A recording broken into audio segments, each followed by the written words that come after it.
Voyager 1 is currently nearly 25 billion kilometers from Earth.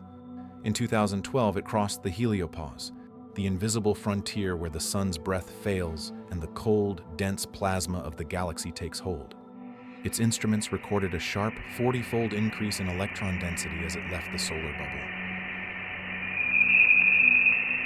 The sound you're hearing is the audible translation of plasma oscillations, the ringing of ionized gas vibrating in the deep, a faint, persistent hum of a medium shaped by the shockwaves of ancient supernovae and distant stars.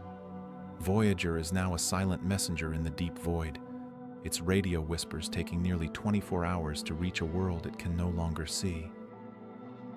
This is Synapse Snaps. Join the hunt.